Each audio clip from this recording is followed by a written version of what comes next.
Put down that camera and strap in. It's time for a new episode of TogChat Live. Get ready for 60 minutes of wall-to-wall photography, including photo news, tips, and your photography questions in real time, with answers from your host, Olympus Visionary Joe Edelman.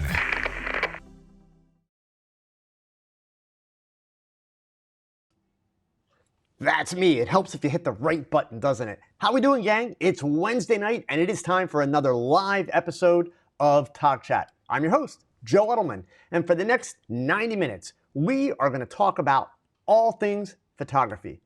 As always, gang, do me a favor, hit that thumbs up, share the video, let your photography friends know that we are streaming live on YouTube right now. So as always, Twitter, Facebook, they're the fastest ways to get the word out. I'm going to go ahead and share a link that you can also share with your friends, and that link is really simple, tog.chat/live. So you can either hit that button right down there, okay, or share that link, but let everybody know. And of course, please, we've got people here from all over the world. I've got William from Ottawa. I've got Germano is here from Brazil. We've got Mark in North Carolina, Ken in the UK. I know John is here from the UK, Nick in Maryland. Nat's here from the UK. We got a lot of UKers tonight. So anyway, please check in. Let me know you're here. Let me know where you're watching from. It is always cool to see just how far our little group here reaches, okay? So, and of course, start typing questions. I'm here for the next 90 minutes. We got a few questions lined up tonight, which is good. There's actually some good questions lined up tonight, so I'm kind of excited to get into these, but we're gonna have time for more, so start typing, all right? Let's go ahead and dig in. Before we got started tonight, I had a couple questions come in early, so I'll start with those. And then just like I always do, we'll go back through the wall and we'll get everybody's stuff. I want to dive right into some questions. I do have some business to share with you, but people get upset when I do the business first. They want the meat. So let's get to the meat, all right?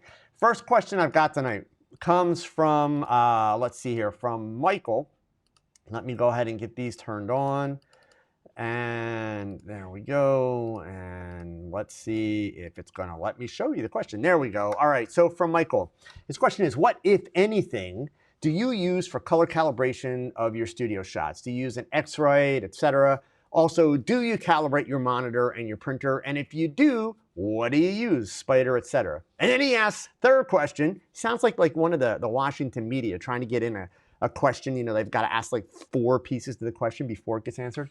Do you ever use mixed lights in the studio, natural plus flash? So first of all, Michael, with regards to calibrating, absolutely. Calibrating, super, super important. I use the iStudio. I do not have mine here right now. It's at home.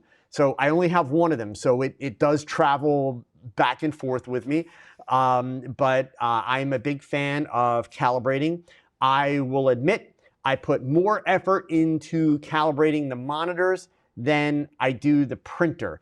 That's not necessarily a good thing. Ideally, if you're going to do your own printing, you should go, the whole way through, right? But, and I use that iStudio for all of it. The iStudio will calibrate my printer for me. It'll make my profiles. It does my monitors.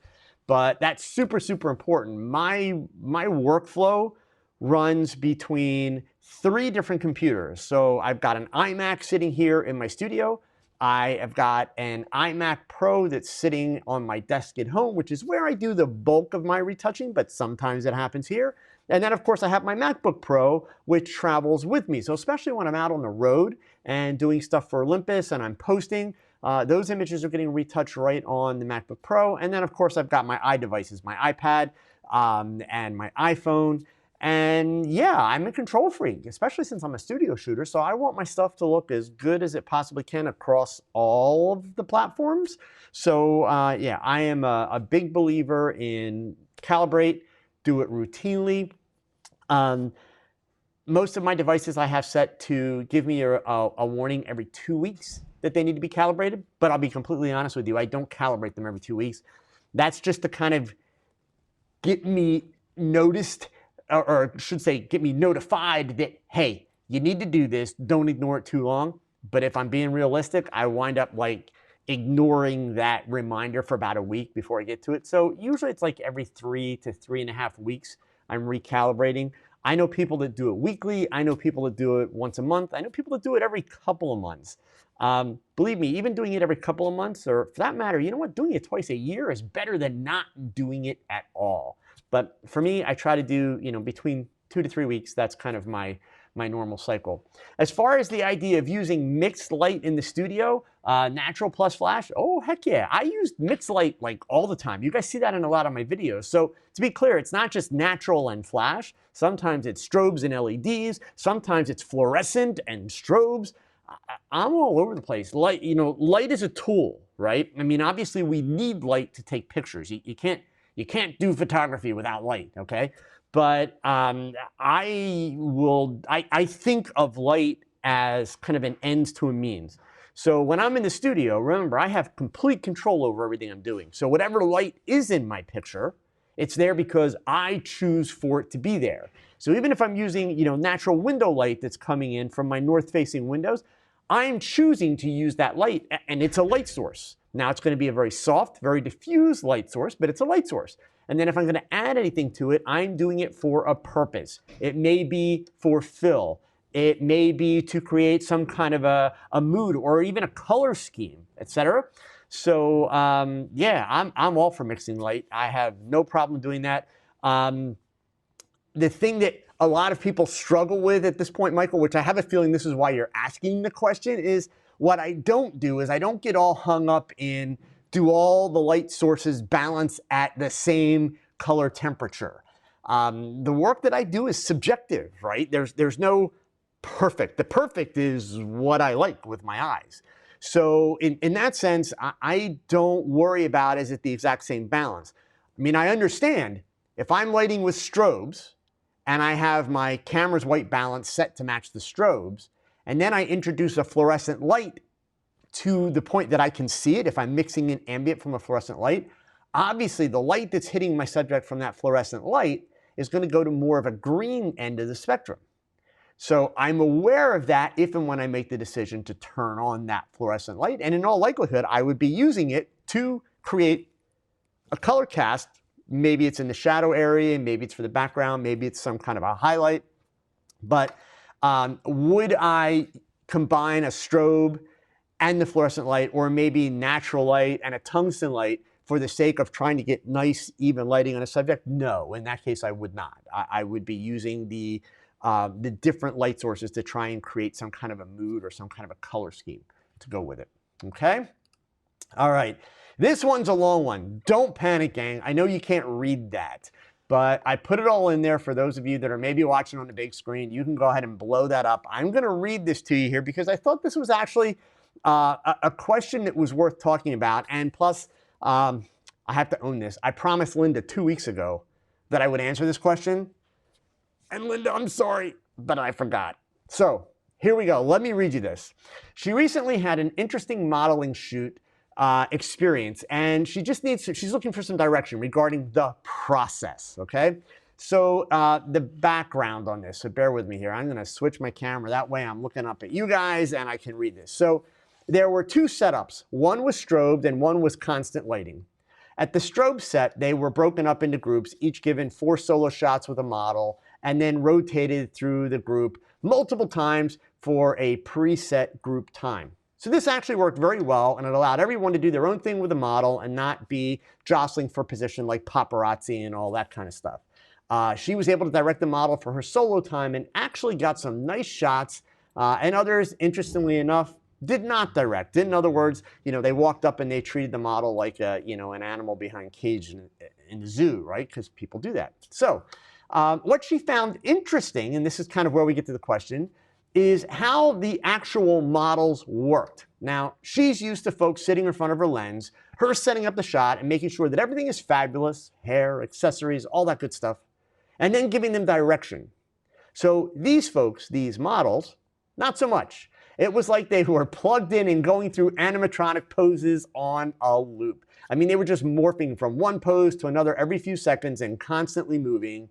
It was like trying to take a pic of a really tall and skinny toddler in the middle of a sugar rush. She was really thrown by it, looked around, and no one else seemed to be having issues. Is that just normal model behavior? She is seeking to understand. So, here's the challenge to that, Linda, and actually it's a great question, and I may have to steal the way that you have described that idea of the tall and skinny toddler in the middle of a sugar rush. So what you experienced, Linda, is you experienced the idea of a bunch of amateur photographers working with a bunch of amateur models, and what happened was everybody was essentially being entertained, okay? And bear with me one second, guys. Sorry about that. So everybody was being entertained. These young women, unfortunately, had not at any point in time been properly educated. I don't want to say trained, but educated in terms of how to truly model in the most effective way. And so what happens is, if they start out their modeling experience working with amateur photographers, the amateur photographers don't know how to direct. They don't know what to tell the model, and most importantly, they don't know how to pose the model, and they're usually afraid to do that because they're afraid they're going to sound stupid. So what happens is, if the girl is willing to pretend like the models that she sees on America's Next Top Model and starts moving around, well, then that amateur photographer sits back and thinks, well, this is awesome. This girl's just posing away and moving all around and essentially putting on a show. And so that photographer sits back, and this is male and female photographers, gang. So I frequently say guys, but I've watched just as many women do this at workshops and events that I've taught at. So here's the problem. Number one, in the real world, in the real professional modeling world, like in New York, that's not how it works, even though that's what everybody thinks happens. Not even close. I'll explain in a second. But the reason why that concept doesn't work, and the reason why photographers, guys, ladies, you need to stop doing that. Stop putting a model in front of your camera and saying, okay, go, like they are, as Linda calls it, an animatronic, and then just watching them move around and do all this cool stuff. The reason being, it's not cool. It looks cool in real time to your brain because your brain can't process that. But the fact of the matter is, the pictures you're taking are just random crap. You are hoping that you catch a good moment. But I hate to tell you, none of you are that good. I'm not that good. Nobody's that good. And for those of you that shoot models and do this stuff on a regular basis, you have all had the experience. The model does something, and you're like, wait, go back. And the model stands there like, I don't know what I just did. And that's because she's 3 steps ahead trying to figure out what to do next to entertain you. That's what people don't understand about what really happens with professional models in New York or any other major market. Sure, you see videos and it looks like they're doing click, pose, which is what Linda's describing as the tall and skinny animatronic or toddler on a sugar rush. What they're doing is click, small tweak, click, another small tweak, click, another small tweak, click, another small tweak, click, another small tweak, click, a slightly bigger tweak, click, maybe move a whole arm, click, another little tweak on that hand, click, another tweak on the other hand, click. Now let's go ahead and change the pose. Now, click, a little tweak on that pose, click, a little tweak on that pose. That's what they're doing. What that does is it gives the photographer, even the top fashion photographers in the world, it gives them the ability to have more time in their brains to see a shot, to analyze the pose and realize, I don't like that arm. You know what? What you're doing is great, but bring that arm down here, do whatever, and change it and give the model feedback. But yeah, so Linda, the challenge with the situation that you were in, several fold. So number one, let's be clear. I talk about this a lot. In a situation like that, Linda, it is the worst possible learning experience in the world. Done, period, zip. This coming from the guy who's about to tell you that I'll be doing a photo walk at Photo Plus in a couple of weeks. I hope you'll come. Right?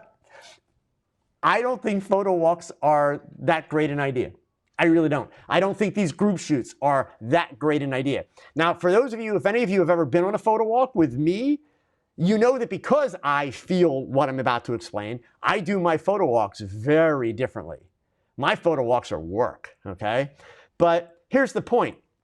At these group sessions, number one, Linda, you're getting an extremely limited amount of time with each model. Number two, you have zero control. The fact that you can actually talk to the model for a few minutes, that's great if you are willing to communicate with the model. Because as you mentioned, most people will just go ahead and sit back and watch and treat the model like she's an animal in a cage at the zoo.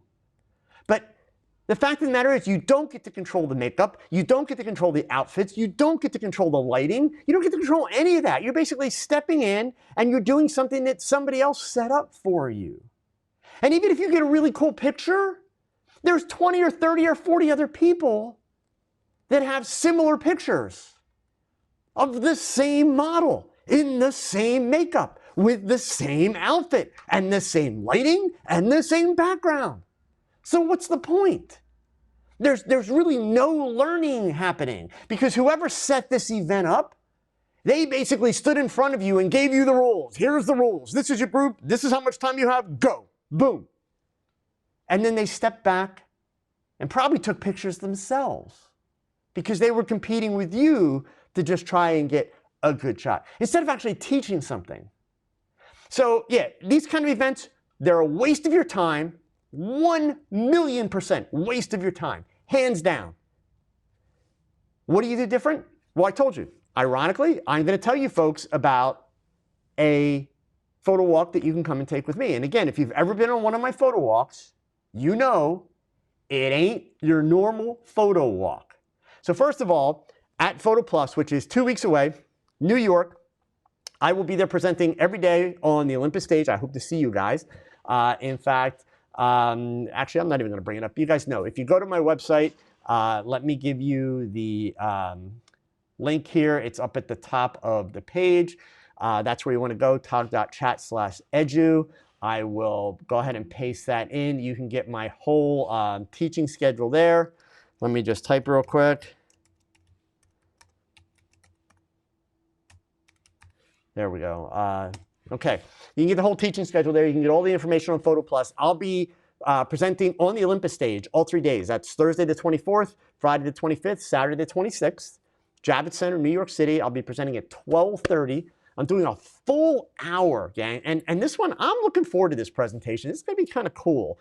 This is going to be all about making epic portraits. So you're going to see some pieces of techniques that you've seen me do in the past. We're going to do a little live composite, and we're going to do a little light painting, and there's going to be some water involved, but all of it with a very different twist. And I'm going to walk into the middle of a trade show, the largest photography trade show in the country, and I'm going to show you a lot of really cool DIY tricks to do it. And hopefully the other manufacturers are not going to come hunt me down because I'm showing people how to do DIY at a photography trade show. But we will be. But anyway, the Thursday morning to open the show, 8 a.m., I'll be doing a photo walk called Find the Light. And basically, when you come to one of my photo walks, I tell you straight up, I do not care about you making great pictures during my photo walk. I definitely do not care about you adding images to your portfolio during my photo walk. That is not what I am trying to teach you to do. What I am going to do during that photo walk is I'm going to give you a series of assignments. I am going to make you try some things that you generally do not do or would not consider doing, probably because you've been watching too much YouTube, okay? But things that you would not normally do.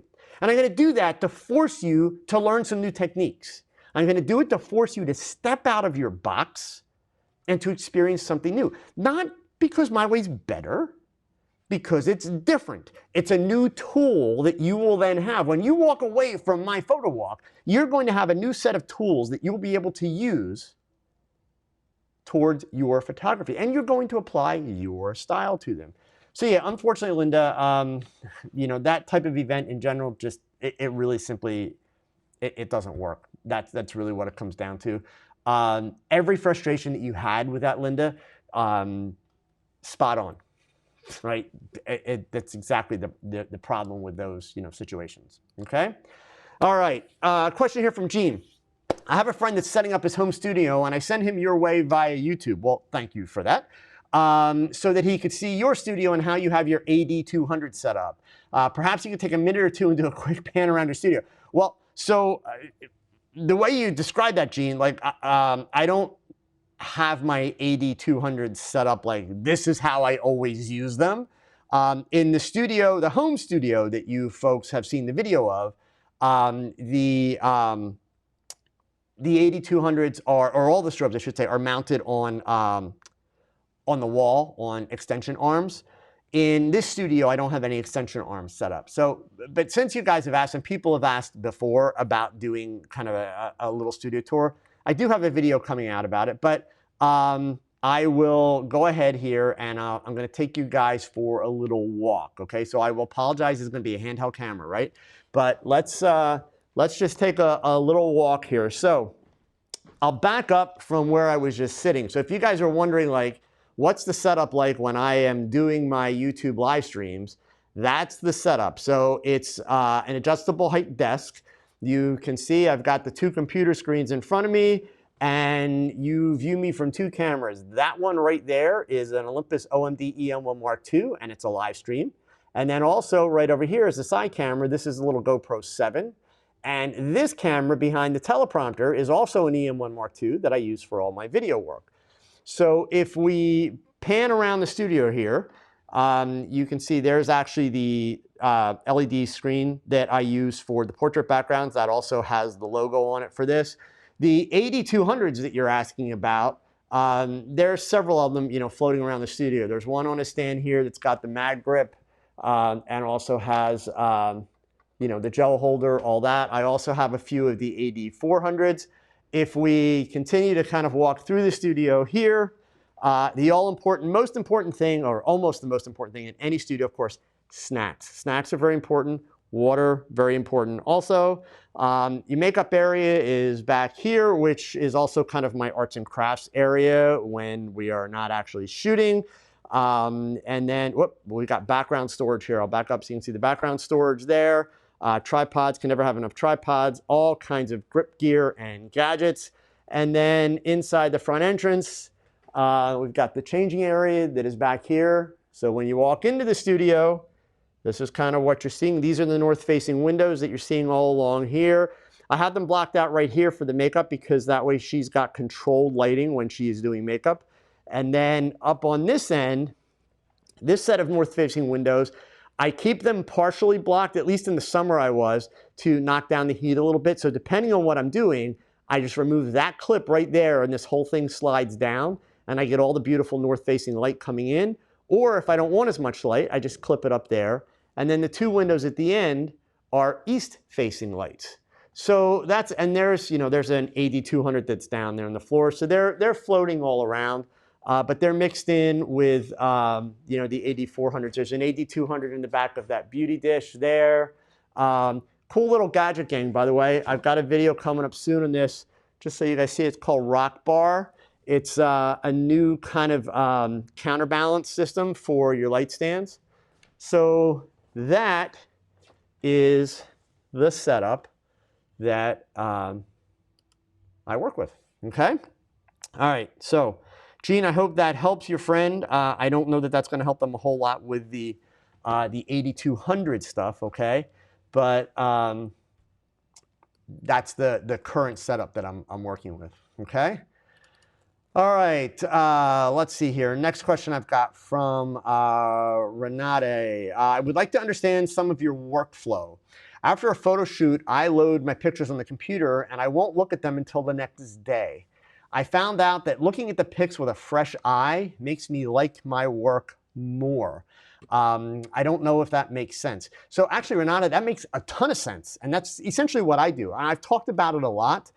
One of the mistakes that I found myself routinely making when I started shooting beauty shots, I was really excited by them. I mean, like really excited. So I would come out of the shoot, I would run to my computer, download everything, find the frame that I liked the most, and I'd spend, well, however much time it took to do the retouching. It could be 15 minutes, it could be, 3 hours, depending on if I was doing compositing or something like that.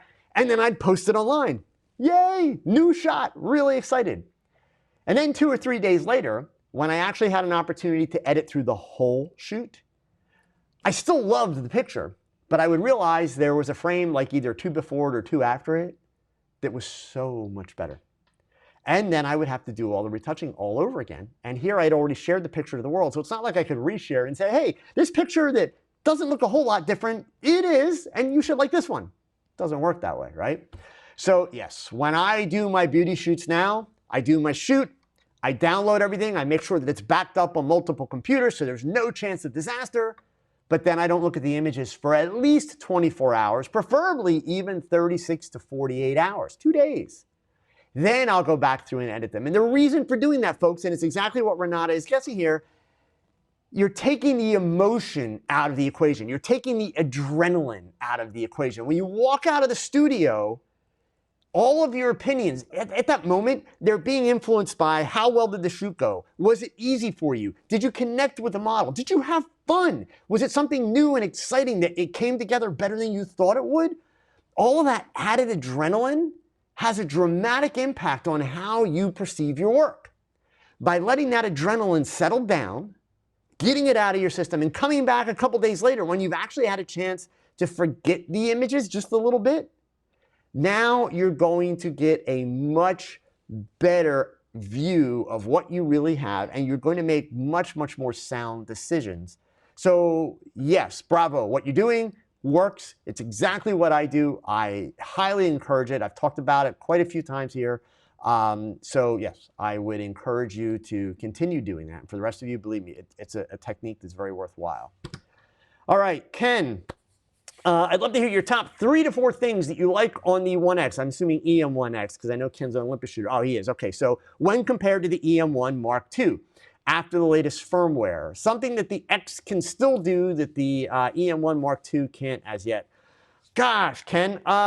So I mean, there's a couple things for me, but first of all, let's be clear. You guys know I'm not a gear guy, right? So I don't track these changes. Like, I want to be really clear, like with the upgrade that came for the EM1 Mark II, it's a really exciting upgrade because it brought a lot of new features. It brought some performance boosts, all those things.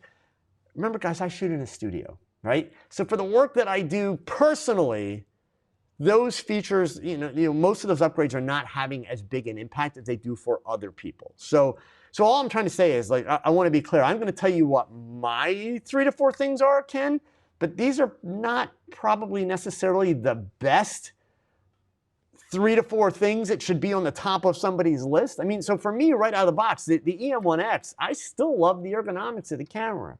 Having the grip built in, having the 2 batteries in the bottom, the fact that the button configurations are identical going both ways, amazing. Artificial intelligence autofocus is a feature that is a game changer for the industry. We're seeing now other companies coming out with similar features, really fighting, really clawing to catch up with the autofocus features that Olympus has had, for years and is now introduced with the artificial intelligence. Also, obviously, the Live ND. If you guys follow me on social media, especially like Facebook and Instagram, you guys have seen that I've done some kind of really cool stuff with Live ND that is not really the kind of stuff that it was designed to do. The shot that I had from the county fair. So I mean, I think for me, Ken, those are kind of really the big things. But I want to be clear, because and I'm not sure, Ken. Obviously, I don't know exactly what the intent behind your question is. There's a couple things that are worth reminding people of. So since the EM1X is the biggest camera in the Olympus line, biggest physically, and since it's the most expensive camera in the Olympus line, people tend to, in their minds, inaccurately refer to it as the top of the line camera. It is the pro camera. It is the flagship camera. Well, no, actually it's none of those things. It is the biggest and it is the most expensive and it has the largest feature set. But per Olympus, it is part of their flagship series, the EM1 Mark II, the EM1X. They're really, obviously the EM1X adds features that are very specialized, sports and wildlife especially. So I really struggle with the idea of, well, which camera is better or should I be changing?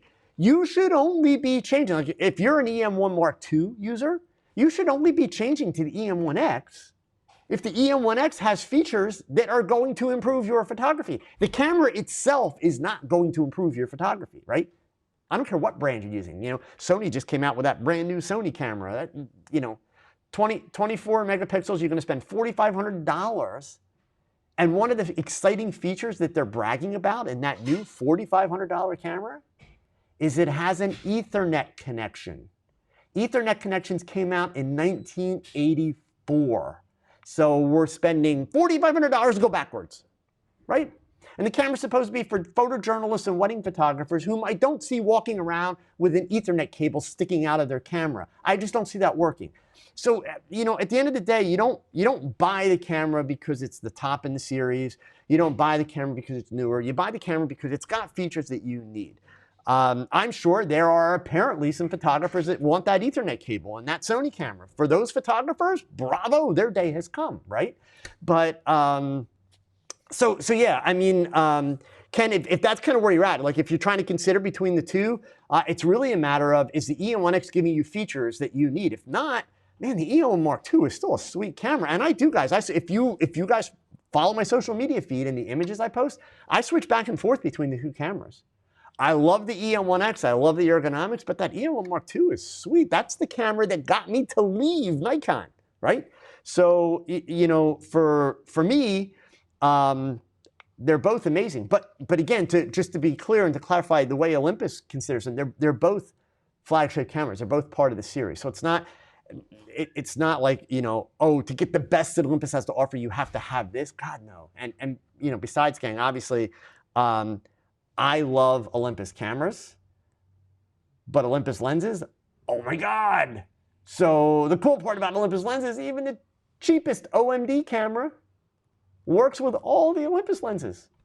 So like it's a win. That's a win all the way around, right? So, and by the way, it's worth just noting here, I'll do my little Olympus thing really quick. October 12th, so the end of the week. 100 years. It's the 100th anniversary of Olympus this week. So kind of pretty cool. But anyway, so Ken, I hope that helps. Like I said, given that I'm a studio guy, I may not be the best photographer to be asking that question, but I would flip the question for you and say, hey, look, if you're considering an upgrade, what you should be looking at is what features are in that camera that are going to actually directly impact my photography. And do those features then justify the cost of changing bodies? That's how I would approach it. So for Doug, you demonstrate many great headshots. Thank you for that statement. I would like to ask how you would like differently for full body shots. For me, Doug, it's going to be usually a couple of things. One, I am going to back up my modifiers a little bit. If you watch closely in my videos, I tend to have my modifiers fairly close when I am doing my beauty shots and that. And that's mainly because I actually don't use, even though you see a beauty dish on that camera or on that light right now, I actually don't use the beauty dishes that often. I'll work with umbrellas and softboxes and do the same light. It's that inverse square law thing, right? So, but certainly for full-length shot, I'm probably gonna go to a larger modifier and I'm gonna back the light up. The reason for backing the light up is because the light will then spread more and I'm gonna get better coverage. Especially if it's a full-length shot, I would potentially consider using like a rectangular softbox, a medium size. I do have a couple, like you guys know because I've done a video on it, I have that 5-foot Photoflex Octabox, which actually is not even in the studio. It has not made the trip here. I do have a couple big umbrellas, which I brought them here because I thought it might be nice to blend in with a natural light. I've never used them here. So yeah, for me, it's usually going to be something in like the 30 to 40 inch range of modifier. I'm just going to back it up a little bit to allow the light to spread. So that's really it. Not a whole lot of craziness, behind it in that sense. Okay. All right, Keith here. Using flash indoors with fluorescent lights and mixing flash with ambient indoors. So I'm guessing you want me to talk generally about that, Keith. So for me, to give you a clear answer there, I need to ask you a question back. So I'm hoping you're here because this question came in my Facebook group. So Keith, I'm going to ask this, and if you're here, give me an update. Give me a little better scenario of how you are doing this mixing. Like, is this at a wedding? Is this for event photography? Because like if I was doing a wedding or when I used to do event work or even when I was doing newspaper work, I didn't worry about mixing the two. I would use a little bounce flash of that to light my subject, and then I would let the background go off color. Didn't bother me at all. So Keith, try and give me a little bit more info on exactly what you're shooting and kind of why you had that concern, and then I'm pretty sure I can help you out. Okay. All right, I've got one more here in this queue, and then we're going to go back to the chat stream. Okay. So from Patrick, he took away from the Horse Museum. The Horse Museum is the book that I was talking about. I believe I talked about it last week. It's the latest book from Dr. Seuss. Dr. Seuss, of course, passed away in Theodore Geisel passed away in, I believe, 1992. And since that time, there have been two books that have been released by his wife and his estate. The latest, which came out just about a month ago, it's called The Horse Museum. And it's not your normal Dr. Seuss book. There's no green eggs and ham. There's no rhyming verses. It is really, it's an outstanding lesson in creativity and art in general. So Patrick's saying here, what he took away is that artists and photographers especially can be looking at a horse or a person, and they talk about horses in the book Horse Museum, right? And see something totally different. And it made him think, what do I see and what do I want to bring out about the people in his photography? So he goes on to say, what are some of the different things that we can show about the human race in our work? What am I personally trying to present? So Patrick, this is an interesting question. So there's a couple layers here, right? For those of you that haven't read the book, basically one of the points that Dr. Seuss makes in the book is that artists tend to see things differently than other people, and artists tend to see things that other people don't see, right? So you could have two artists looking at the same thing and potentially have them see two very different things. So you guys have heard me talk about this whole idea frequently in the sense that two people, could stand side by side. I could have another photographer standing right next to me, same camera, same lens, same lighting, same subject. We both take a picture at the same time, and yet we'll have two completely different photos, right? So I think for me, Patrick, where your question is leading, which is a good question, is kind of more of, shall we say, photography with a purpose. In other words, what are you trying to show about people? I think traditionally a portrait photographer is going to try and show a little bit about a person's personality, a little bit about a person's character. If it's an environmental portrait, maybe a little bit about what does that person do or where do they do it. In the case of my work is honestly, it's very frivolous. I won't lie. I mean, my work is really, it's about fun. It's about fantasy. It's about just having a crazy idea. So much of the work that I do now is really intended to honestly make other people think and to prove to other people, like, get off your butt and go have some fun and try things. And don't be afraid to do something that seems completely ridiculous at face value. Because if you're willing to fail and explore it, there are amazing things to be found. So I would actually have to explain that probably right now, my work is actually less about my subject than it is about me. So I guess that's kind of very selfish, but that is in part how I'm using my photography to teach right now. I think that if we take your question, Patrick, and we consider what documentary photographers do, perfect example. Documentary photographers in general have a mission with their work, right? Now, their documentary imagery can be mostly portraiture, it can be lots of different things, but they have kind of a mission that they are trying to achieve. And I think that's where there certainly has to be some consideration. I don't think that you are wrong at all for kind of having that self-described mission of this is what I want to accomplish with my photography and with my portraiture. Having a mission in anything that we do in life is a focus. It helps keep you on track. It helps you achieve goals. Obviously, you guys hear me mention at the top of every TogChat and in every one of my videos, my mission is to help photographers like you to develop a more solid understanding of the hows and whys behind great photographs.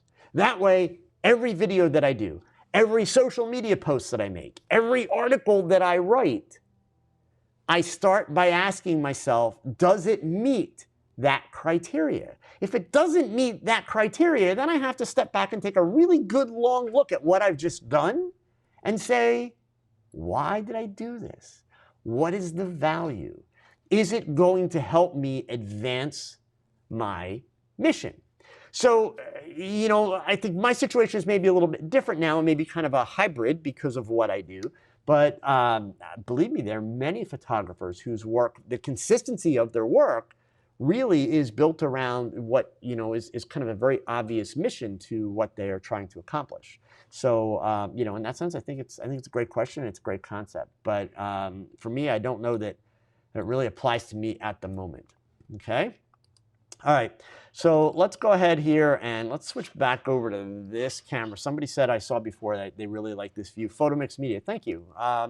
Just to be able to have a little bit of fun. I'm going to go back and forth with that, and we'll mix it in along the way for sure. Okay. All right, so I am into the chat window now. I'm going to scroll back up to the beginning here, and let's just see what we missed all the way back. So from Trevor, two-parters. Have you heard about the 10-micron thick lens from the University of Utah, and how long do you think before this type of advancement in lens tech will hit mainstream camera manufacturers? And then let's see here. Was there another piece to that, Trevor, or is that it? So actually, I didn't see the article until Trevor told me about it. And I did go and check it out. I think it's cool. I'm a technology geek in the sense of I respect and understand, and I find it exciting that the world evolves. I'm not one of those people that, it was better when I was a kid. Like, I don't listen to classic rock. I lived through it. I don't need that crap now. Give me like Ariana Grande, and better yet, give me some Lizzo right now. I am all about it, okay? That's just me. That's not everybody. So the idea that we've got this new technology and that it will definitely, probably, keyword, probably impact the industry at some point, I think that's awesome. I mean, certainly, we can imagine that because of the lightweight, aspect of it, that it has the potential to allow us to make cameras even smaller yet. I would imagine, if it was my own guess, that we would probably see it more in smartphone type devices before we will see it in full-blown cameras. But I think it's definitely a great thing. But to answer your final question there, Trevor, how long? I have no idea. I mean, I truly have no idea. So here, now that I said what I said, I have to go ahead and post this. So Keith, we'll have to agree to disagree. So, okay, so you're a great photographer, but your music taste, not so much.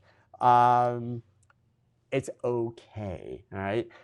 There was actually just a big study release. It was in the news this week about why as people get older, they tend to, like and miss and yearn for the music from when they were younger.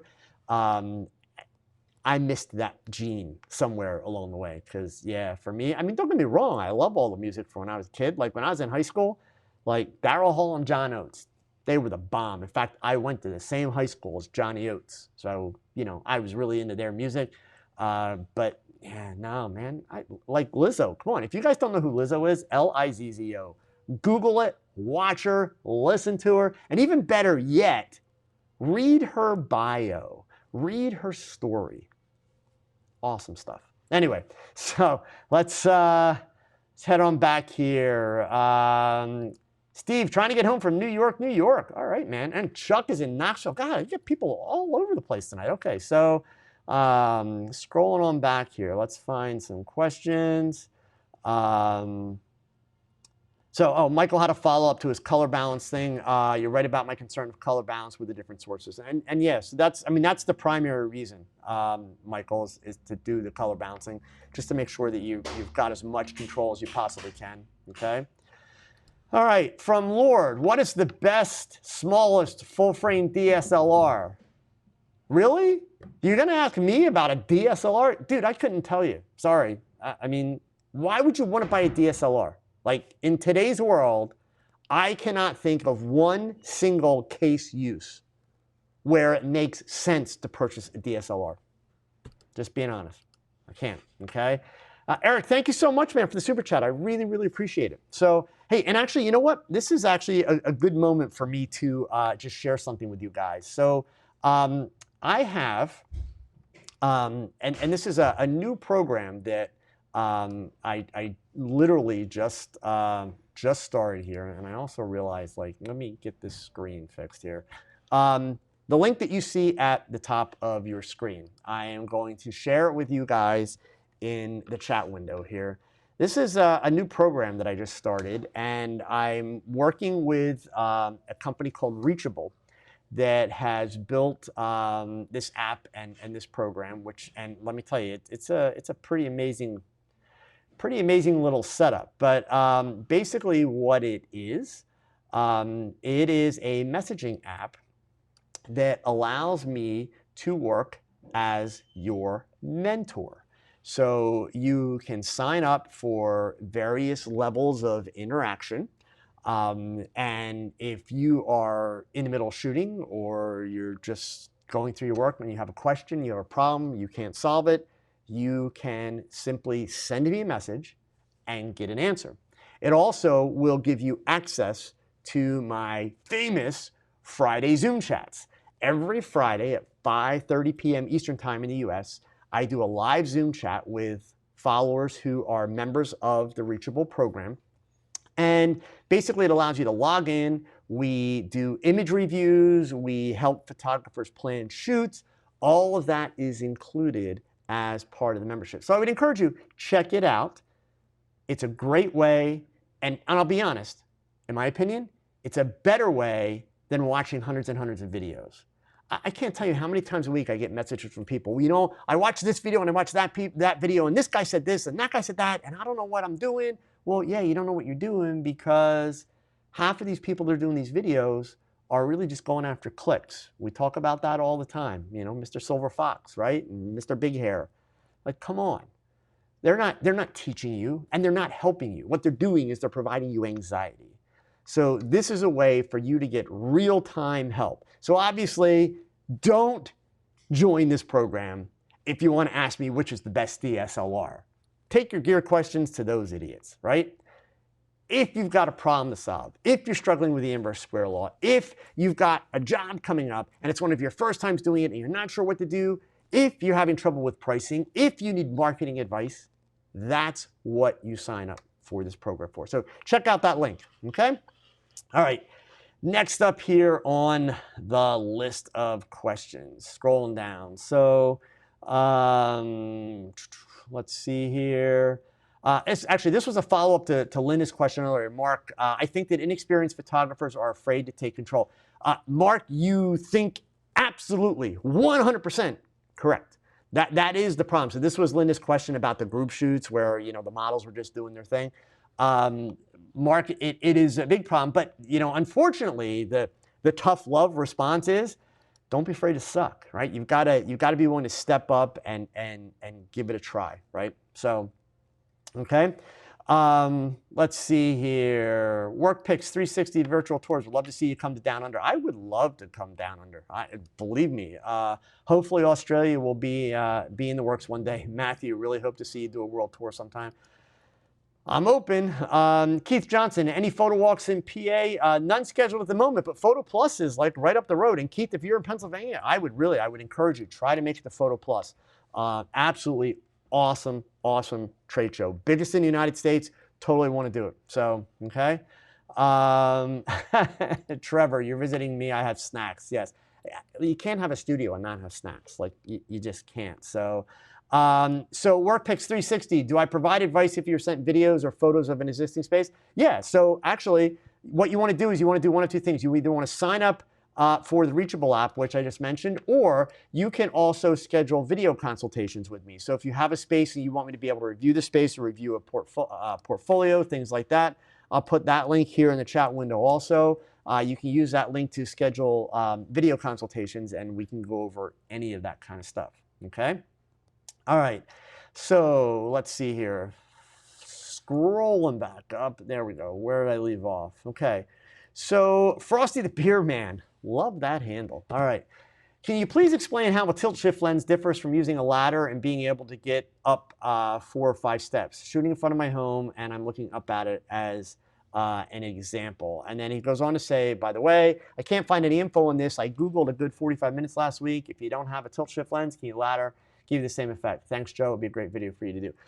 Well, given that I mostly do like portrait work, probably not a great video for me to do, Frosty, but I can give you the answer. It's super simple. You've obviously kind of figured it out on your own. And really what you want is you want somebody to confirm for you that you're not like half cracked with your idea. Yeah, a ladder is a poor man's tilt shift lens, right? It simply is. Obviously, if you're photographing like a 15-story building, you're probably not going to have a big enough ladder, right? But for the sake of your house, yeah. So a tilt shift lens is basically allowing you to compensate for the keystoning. Now, understand that a lot of cameras now, like my Olympus cameras, they actually have a keystoning compensation filter or a feature built in. But basically what you're needing to do is, here's the house. If you've got a camera and you're standing on the ground and you tilt the camera up, now you're going to get keystoning that makes the house look like it's going to fall over, right?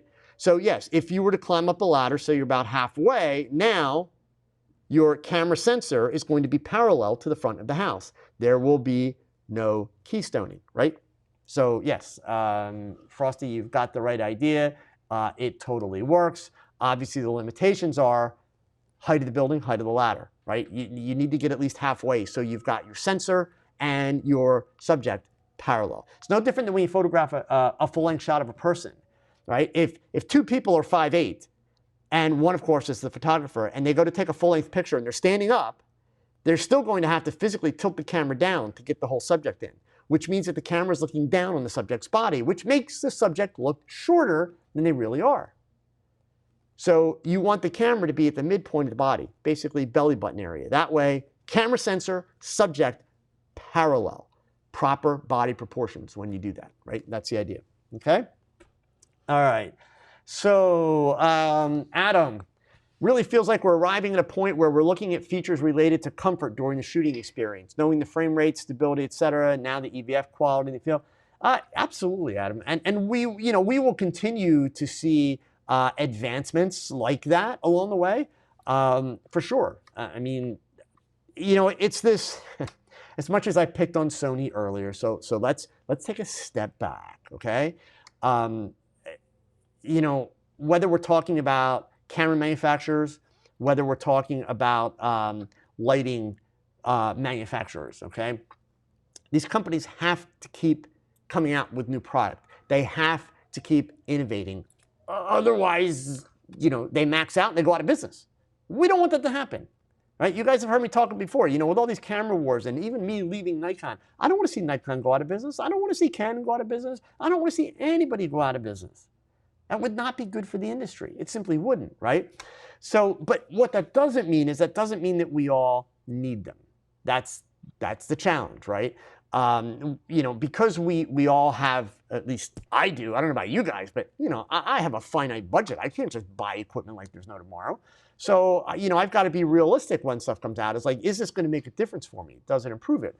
Are we getting to a point where, the improvements are not necessarily in terms of megapixels and sensor size, but there are indeed in terms of creature comforts and things like that? Absolutely. And I think that's good.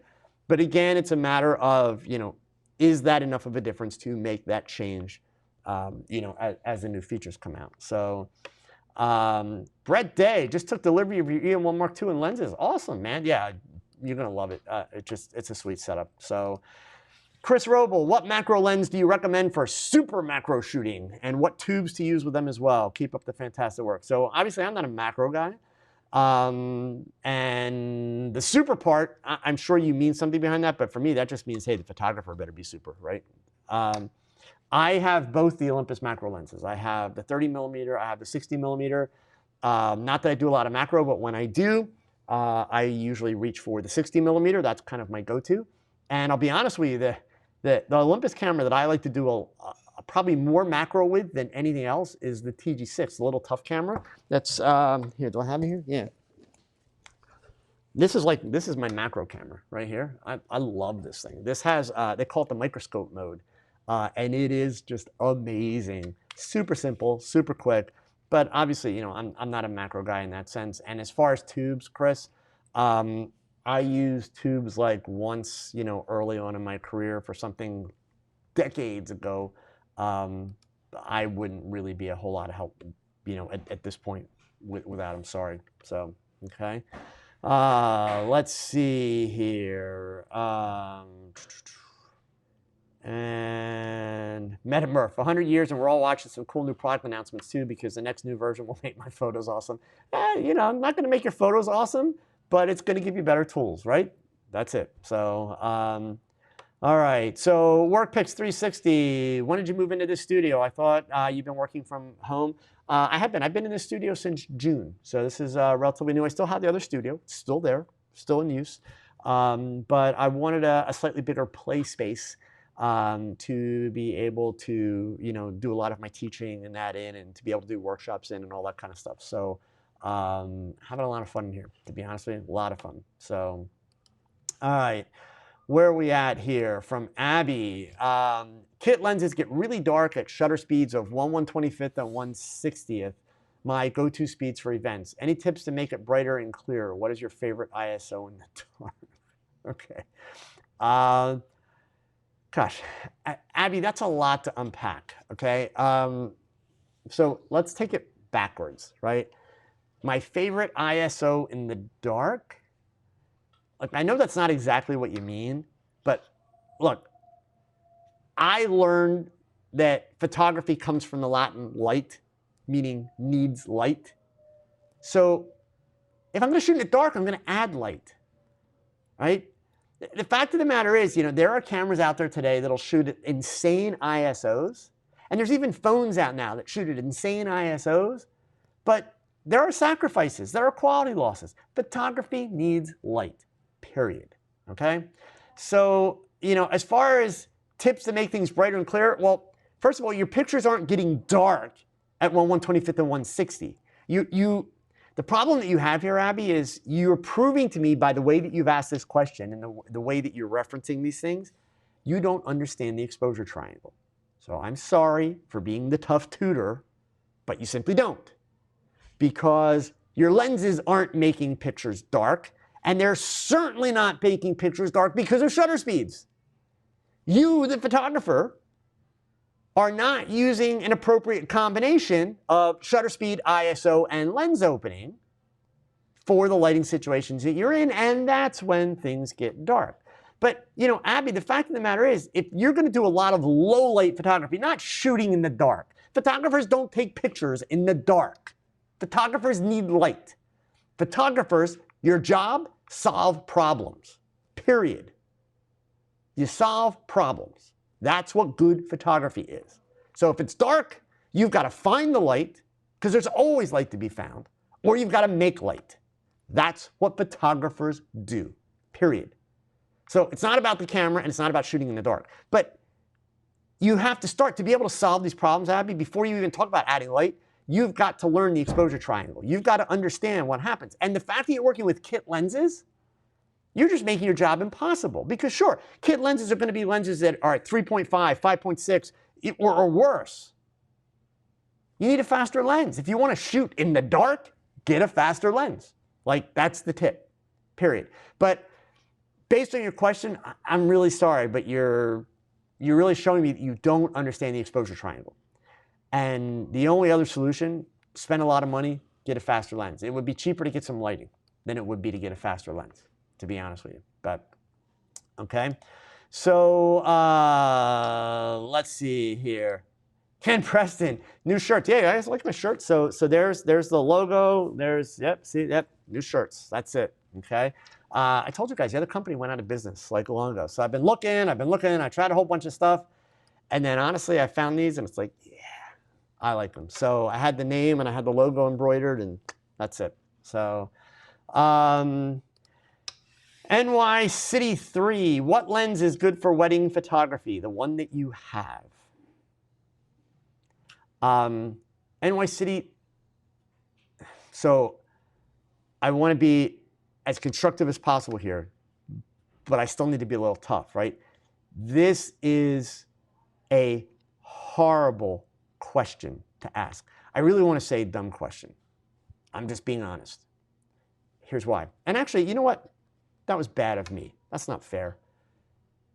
Lazy question. That is the appropriate word. Very lazy question. If you keep asking people like that, even people like me that give a damn and want to help you, if you keep asking people a question like that, you are only going to get spun around in circles. You're going to wind up spending money and wasting it, and you're not going to get any help because your question, all it does is it elicits an opinion. My opinion is worthless to you. My opinion does not help you create better photographs, and it certainly does not help you make an intelligent buying decision. So what is a good lens for wedding photography? So let's actually break that down and let's talk about what you should be asking yourself first and then asking the next photographer. So the first thing is, have you ever shot a wedding? If you haven't, what do you shoot now? So that we can get a sense of what gear do you have and how do you normally shoot? What are your go-to lenses? If you have shot a wedding, what lenses have you shot that wedding with? And why do you think you need a different lens? That right there tells me what we should be talking about. If you've never shot a wedding, then I would have to ask you, what is the situation that you need a lens for wedding photography for? Have you committed to a wedding having never shot a wedding and not even knowing what lens you should be using? That's kind of problematic, especially if a bride and groom are putting the trust of their most important day of their lives in your hands and you're on YouTube asking about what lens to use, right? So the point is, if you're here, NY City 3, you got to give me you got to give me some more information. But I'm begging you, please, do not be the photographer that goes like on Facebook and goes into some Facebook group and posts that question. Because you'll get about 300 answers in any Facebook group, none of which are going to help you at all. Education and learning requires work and effort. Unfortunately, that question has very little effort put into it. I can't really help you with that. I just can't, okay? All right, Ryan, how am I enjoying the new studio? Are there any issues you found since moving or all easy, looks awesome? I love the new studio. Issues. It's little things, Ryan. So like for instance, initially, when I found the space and I saw the north-facing windows that are here, I was like, oh my God, I'm going to do tons of natural light photography, which is pretty stupid because I'm a studio guy and I love control, right? So I do a lot more natural light stuff than I've done in the past. But yeah, like, you know, I was originally thinking, oh my God, like I'll have this open space and I won't put like any equipment in it, right? And I'll just work with the windows. How stupid. No, I wound up moving, you know, the majority of my gear here and I love it. I love the space. You know, little things about the building. So this is an old cigar, literally it's an old cigar factory that has been turned into artist lofts. There are two small textile companies that operate out of the building. One of them has a loading dock right underneath me. So temperature-wise, if it's cold outside, it's a little cool in here. If it's really hot outside, it's a little warm in here. So still working on kind of getting a temperature balance down that I'm happy with. The walls, on the interior walls, go up about 10 feet, and then it's just like wire caging above them. So it's open, so you do get a lot of noise that comes in. Fortunately, I've learned enough about audio over the years that even, with my video happening, there's been a lot of noise happening tonight that you guys aren't hearing because I've been able to, dial the appropriate volume levels in and all that kind of stuff. So it's little stuff, but no, all in all, it's been great. And it's, as much as I loved having the studio at home because it was super convenient, it's nice being, kind of back out amongst people. The people in the building are awesome. There's artists of all different kinds here. I'm kind of on photographer row, like this entire row is a whole series of photographers and a small marketing agency that also does a lot of photography. So yeah, it's enjoyable. Thank you for asking. Okay. Steve Wilking, Joe likes Lizzo. That's awesome. Yeah, Lizzo is the bomb, guys. And Kenneth Preston, God, I listen to Sinatra. I go to a pizza place that my wife and I had this little pizza place that we like that's near us, and every time we go, like all they play is Sinatra. So yeah.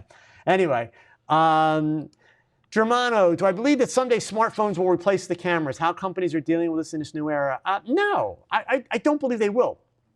The simple reason for that is there are tons of features in our cameras that we are decades away from being able to make them all small enough to fit in a phone. Not to mention, why did they need to make them small enough to fit in a phone? Because the average user doesn't need those features, doesn't want those features, doesn't understand those features. So no, I don't see smartphones replacing cameras. Certainly, I see smartphones replacing the compact cameras, like the tourist cameras. Absolutely. I mean, you notice pretty much all the manufacturers, Olympus included, have fewer and fewer of those types of cameras than they used to. And the ones that they do have, while they look like those compact cameras, they tend to be very heavy on features, pro-end features. So that, somebody like myself even could go on vacation and not take a whole bunch of gear, but have a camera that has almost as much versatility as one of my pro-level cameras, right? So no, I don't see the smartphones replacing them at all, but I do think we are still fairly early in the curve of what smartphone technology holds for us. Believe me, guys, all this technology, all this mirrorless technology that we're using, all this digital technology, we are still in its infancy. We're like 20 years in. There's so much that we don't know about it yet. There's so much that we don't know. Even like tonight, Trevor posted about, these micro thin lenses and all this kind of stuff.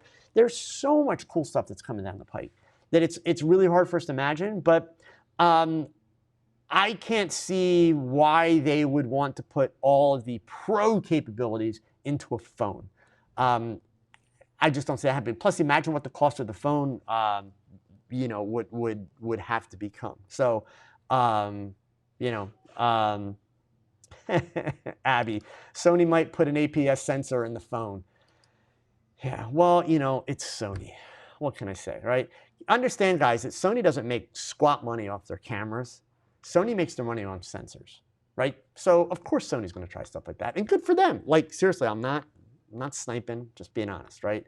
But it's not going to eliminate cameras, just not. So, all right, here, let's see. Sliding on down. Oops, I see people picked up on my comment about the silver fox and the guy with big hair. Nick, are the models doing that like a poor man's Coco Rocha? Well, so going back to Linda Gardner's question, the models are doing what they think Coco Rocha does, but the problem is, like a lot of photographers, they are seeing something, or I should say, excuse me, they are looking at something, but they're not really seeing what happens. So for those of you that don't know, Coco Rocha is a very, very well-known fashion model out of New York. She has a classical dance background, and she is considered to be probably the most prolific posing model in the industry. There are lots of videos of her doing all kinds of posing. But if you watch the videos of her posing where she's really doing a shoot, a real shoot, like as an example, there's a shoot that's called How Many Shots Does It Take to Get the Cover? And this is a fairly old video actually that she did for Target, where they were shooting the cover of a Christmas ad for Target, and she's doing these jumps. And so they show split screen. They show the finished picture. She jumps and you see the finished picture. She jumps in the finished picture. And she does these all very, very rapidly, one after another after another. But if you go back and you watch that video a couple times over, you start to realize that she's not just jumping randomly. You'll start to notice that she'll do a jump and her chin's tucked. And then the very next one, she does the exact same thing, but with her chin out. She corrects it because she has an incredibly strong awareness of her body, of her movements, of her emotions, all that kind of stuff. So, so yeah, I mean, these models think they're doing what the supermodels are doing, but they're not, because they're not really paying attention to what the supermodels are doing. And the photographers, they don't know any better and they're lazy, so they just let them do it. They think, wow, this is really cool, okay?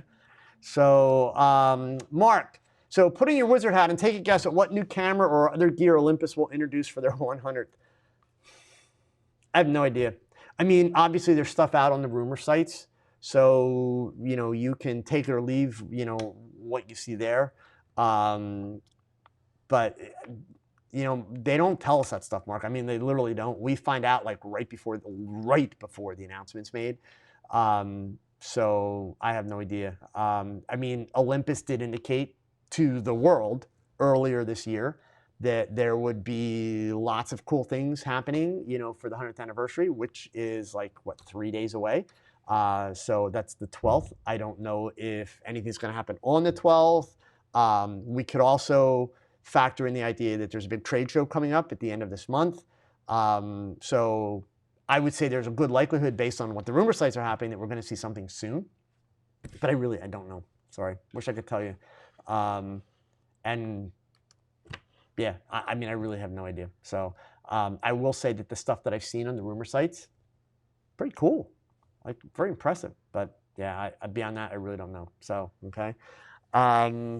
Let's see, Steve, how do you like that 30mm macro, the Olympus? I like it. It's a really nice lens. I just don't do enough macro stuff. So I'm not going to lie. It was probably a gas purchase for me. Gas gear acquisition syndrome, right? The occasional times that I go for the macro lens, I tend to grab the 60. So yeah, again, that's one of those things. I'm probably like I'm probably the wrong guy to ask about those kind of gear questions. But for the little bit that I do, I love the 60. 30 is a great lens. I mean, look, I'm not, no BS. Yes, I'm an Olympus ambassador, so there's the disclosure, right? But I've yet to find an Olympus lens that I don't like. Just the quality of the lenses is amazing. It really is. So, so let's see here. Scrolling on down here. And Kevin, been a couple of weeks. The last comment was a dead on arrival 40 to 150 Pro, Unique bent over backwards to get me some demo loaner for the weekend.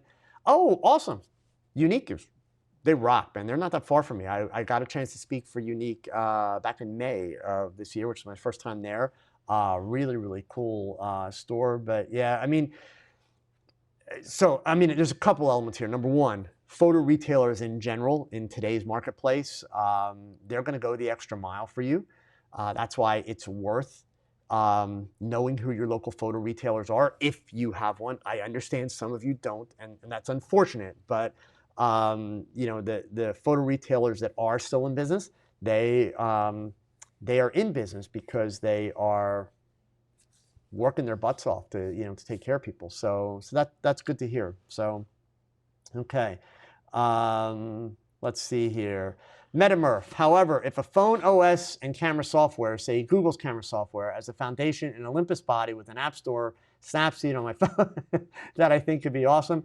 Again, I think if we imagine, right, and this is just imagining,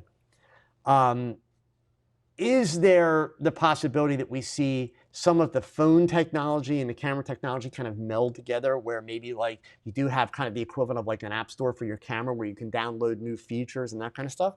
I mean, sure, why not? But yeah, I don't see them all kind of blending together into one thing. I still think that we're going to see tremendous advancements in phone technology. Absolutely. But are they going to replace the more high-end or pro-type cameras? Nah, Definitely not. And a big part of that, gang, it's because of the lenses. A big part of that is because of the lenses. The lens technology, even with this new stuff they're talking about today, it's just not far enough down the pike that you're going to be able to get rid of the lenses that you need, right? So, but believe me, I still think there's going to be a lot of cool stuff coming. So, and scrolling on down here. So Mitch Morgan, but are crop sensors dying out? As a Nikon DX user, it really feels like they have no interest in developing that range, especially dedicated lenses. I think the future will be micro four thirds and full frame. So, you know, Mitch, the key word in your statement / question, unfortunately, it's Nikon, right? I don't know that crop sensors are going to go away. I really don't. You know, there's a fair argument. If we want to be open-minded here, gang, there's a fair argument that full-frame sensors, as we know them, that micro four thirds sensors, as we know them, that APS-C sensors, as we know them, could all go away because we may come up with something that's different. And if there's a good enough reason to move to a different format or a different shape or different size, the industry will move if there's a good enough reason, right? So at this stage of the game, I mean, Nikon clearly it does not appear to be putting any R&D into APS-C. But the only point that I ever make about all this sensor side stuff and camera size and all this stuff, you know, if we look historically at technology, so this is within the human race, going all the way back to the idea of the wheel, right? If we look historically at technology, as a society, humans work to make things faster, lighter, simpler, easier, cheaper, etc. So the fact that all these camera companies are getting bigger and more expensive, bigger bodies, more megapixels, heavier lenses. I mean, some of these lenses that you're buying now are $2,000, $3,000, $4,000, $5,000, and you're carrying around a lens that weighs 6 or 7 pounds, like an 85 millimeter lens that weighs 6 pounds. Why? Who does that, right? So at some point, people are going to say, enough, I'm done. I'm done carrying all this ridiculous weight. Who does that sound like? Just saying, right? It's going to happen. So the industry is going to have to change course. And by the way, you don't hear me saying, I'm not doing a Tony Northrup here. You don't hear me saying micro four thirds wins. No. But cameras are going to have to get smaller. Cameras are going to have to get lighter. Cameras have to get cheaper. We are making them bigger, we're making them heavier, we're making them more expensive with very small incremental additions. People are going to say enough really soon. And you're going to see the tide turn for companies like Sony and Canon and Nikon. And then you're going to see people looking at smaller brands. And I'm not saying, again, this is not the whole world's going to switch to Olympus. No.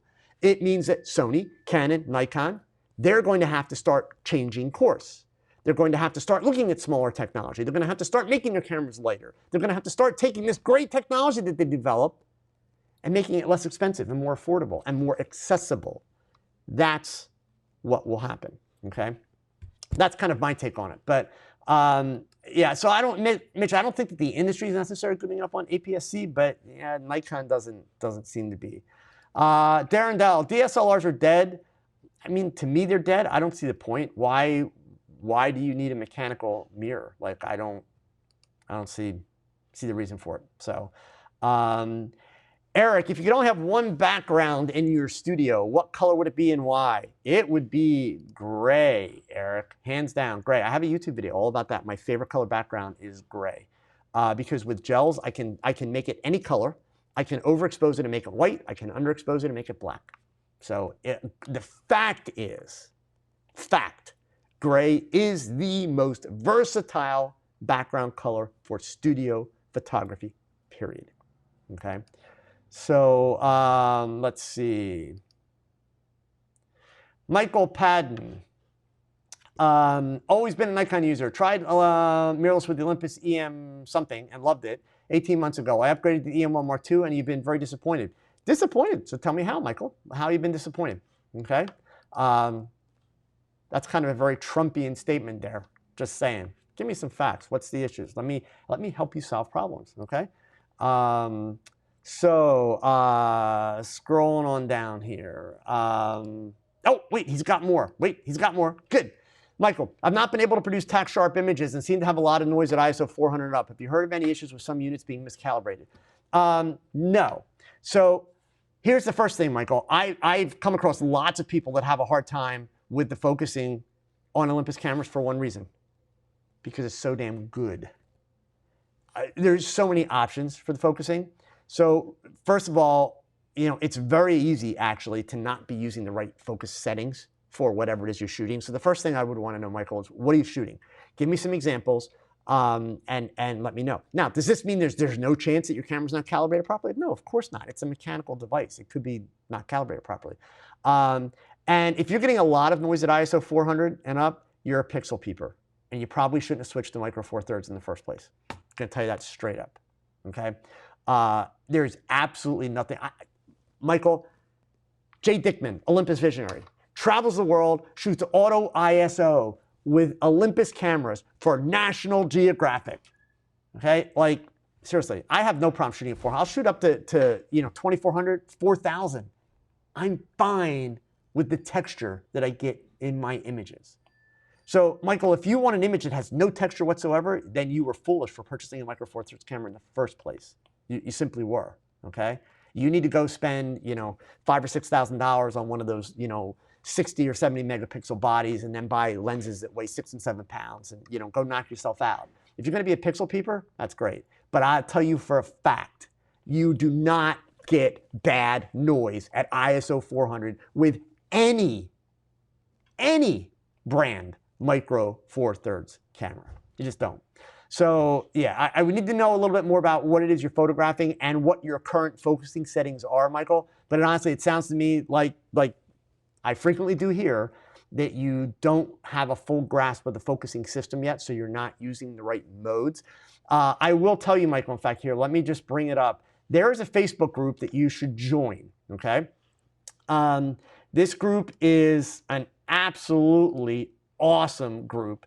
It's called the OMD Education Group. They do not allow posting of photos. So it's not one of those groups where people goes in and say, here's the picture that I took. How cool. Now please like it. None of that crap, right? I put the link there in the chat window, Michael. Join that Facebook group. They will allow you to post some of the images as examples that you're having problems with, okay? And you will find that they are, hands down as a group, the most helpful people of probably any Facebook group on the internet, period. So in fact, one of the gentlemen that's been in here asking questions, Adam, I answered one of his questions earlier. He's one of the moderators of that group. I highly recommend it. So Michael, I'll tell you straight up, everything that you have ever heard me say about Olympus, I swear by it. It's not because I'm an ambassador. It's not because I have a tattoo. It's got nothing to do with any of that. I swear by it. So if you are having these issues, don't just be ticked off, man. Let's get your problem solved. The folks in this group, they will be able to help you out. If you can give me some more information, I'll definitely be able to help you out. But I'm sorry to say it's probably a case of some user errors. Let's try and do some troubleshooting, right? All good photography, it's about solving problems, okay? All right, where am I at? Oh, we're getting down to the end here. I better hustle up. So scrolling on down. From Nick, just picked up a couple of the Godox MS300s with modeling light, incandescent 150 watt. So hot it can broil a steak on it at any point in trying to find an LED equivalent. No, I just turned the modeling light off, Nick.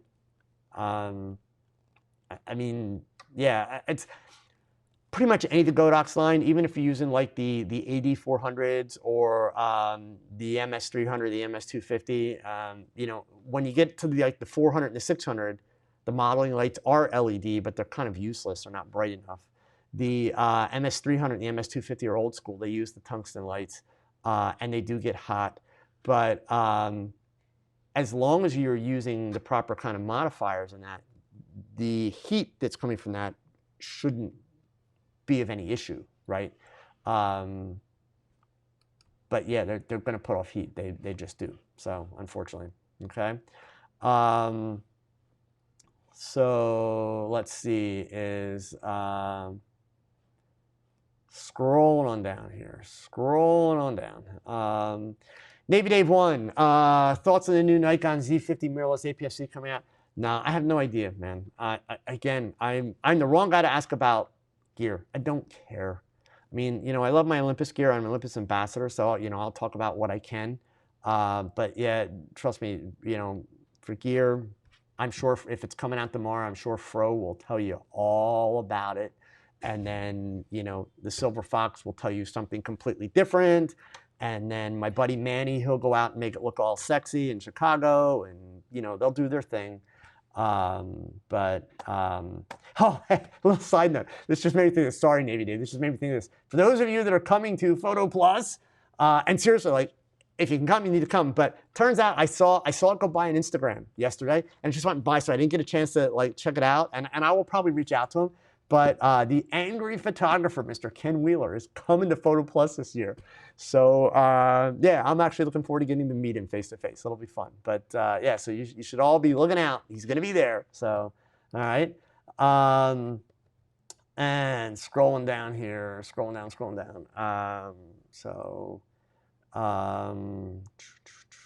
And what am I missing here? All right. Mitch goes on to say, fair point, still preparing himself for a change of system away from APS-C. I was going to go full frame until somebody made me Olympus curious. Yeah, and so Mitch, I don't know where you're located. If you're in the US, rent one or go to your local retailer and ask to try one out. See if you can borrow one from them, etc. Definitely never change camera systems because of some guy on YouTube. Like, this is the Olympus ambassador saying that. That's just dumb, right? Don't do that. That's where the phrase Olympus Curious comes from. I made it really clear to Olympus when I became an ambassador. Look, I'm not going to tell people to go buy Olympus cameras. My goal is to make sure people understand why I love the cameras, what I find the value to be, and hopefully to make them curious about Olympus cameras. Because even if I make a Sony user curious about Olympus, I achieve, and here we're going full circle to one of the questions that was asked earlier.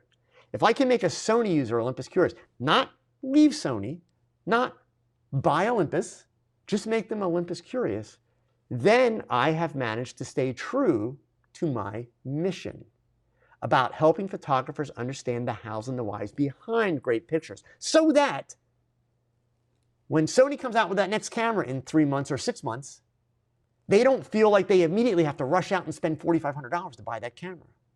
They will upgrade to their new Sony camera when Sony comes out with a camera that is going to have a dramatic and noticeable impact on their photography. So that's why the Olympus Curious thing is really important to me. But by all means, if you're working with APS-C and you're curious about Olympus, make sure you try one out, borrow it. I'm confident you'll fall in love with it, but certainly at the same time, if you have any questions, when you do, make sure you reach out to me or do what I did, join that photography group, the Olympus OMD education group. It's a great place to go, ask your questions, that kind of stuff. So, okay. All right. Let's see here. Scrolling on down. Alan Johnstone. I don't think that DSLRs are dead. I'm not making the switch to mirrorless yet, as I do not like electronic viewfinders at present, and did not like them in TV cameras, studio, or portable. Yeah, and Alan, that's cool. We'll have to agree to disagree. The fact that you're not making the switch and the reason you don't like them, cool. You know, do we know that there's going to be some more DSLRs hit the market? We do. We also know they're not going to be cheap. They're going to be expensive. They're going to be high-end cameras like a Nikon D5, that kind of stuff. But, you know, the simple math is, man, all the manufacturers have made it really clear they're not putting a lot of R&D into DSLRs. They're simply not. And the reason for that, Alan, if they keep doing all the R&D in DSLRs, this is just a simple facts, man. So this part's not opinion. This is fact, right? We now have full-frame mirrorless cameras. Excuse me, forget full-frame. I don't know why I said that. We now have mirrorless cameras from Nikon and Canon, right? Those were the two companies that were the holdouts. And what did we learn when they did that? We learned that they had to come out with a whole new lens system. We learned that what took them so long was not only did they have to develop a new camera, but they had to develop all new lens technology. So if they continue to develop new DSLRs, which they're not going to, Alan, sorry, but if they do, that would mean they have to split their research and development efforts and money between DSLRs and the lenses that go with them, and mirrorless and the lenses that go with them. Canon and Nikon do not have that kind of money. Nobody has that kind of money. So the DSLRs that are going to come out, like the Nikon, they've been in the works for a while. They're kind of incremental upgrade cameras. So, yeah, I mean, just the writing is on the wall. There's no benefit to a DSLR at this point. I will acknowledge, and I can't argue with the idea that you don't like the electronic viewfinders. I would be curious as to why you don't like them, what it is you don't like about them, because I honestly think that you might be a little bit misinformed if I'm guessing what you don't like about them. But so if you want to type, tell me what it is you don't like about electronic viewfinders. I am curious, okay? So here, scrolling on down, and Kirsten, gear videos on YouTube will not age well. They don't, for sure.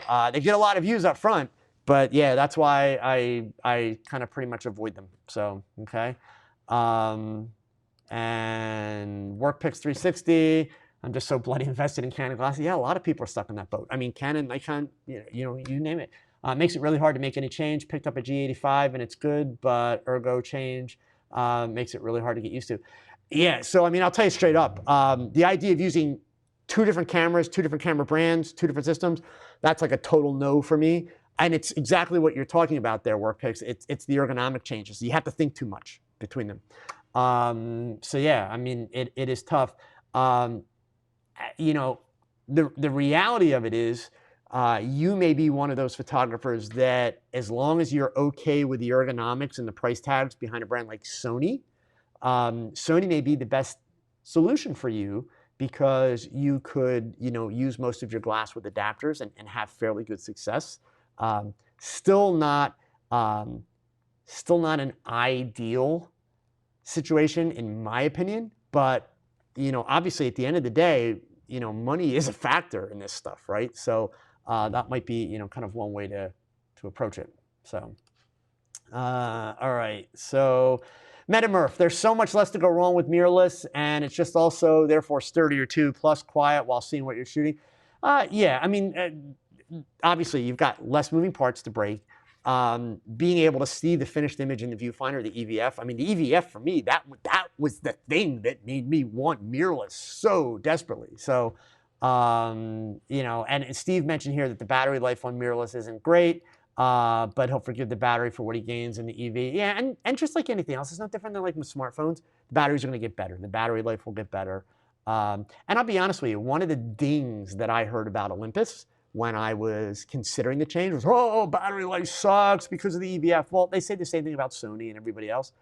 I have no problem with the batteries. Once you get accustomed to what the cameras do, once you also get a little bit confident with your work and you don't have to leave that EVF on nonstop, I don't have a problem with it. I go through a whole day on one set of batteries in the studio. So, are there people that certainly can't? Sure, I'm sure there are, depending on what you're shooting, but I don't see that as a deal breaker. I really don't. So, all right, gang. So, gosh, I am over time, 7:33. So that means you just told me a whole bunch of times. Get out there and shoot, take pictures. In fact, it's fall. Like here in the US, it's fall. So the weather's changing. It's cool. It's kind of nice out. We're getting the colored trees, all that good stuff. As always, gang, thank you. Check out, it's this side. Check out the mentoring program right there, tog.chat/mentor. It's really different. Nobody else is doing it. It's really cool. Try it out. I think you'll be surprised at how much it can help you. All right? So thanks again. Have a great rest of the week. For those of you that are doing the mentoring program, I'll see you Friday for Zoom chat. And everybody else, I will see you next Wednesday. So please, in the meantime, remember these words. Thanks for watching another live episode of TogChat. Now, pick up that camera and shoot something, because your best shot is your next shot. So keep learning, keep thinking, and keep shooting. Adios.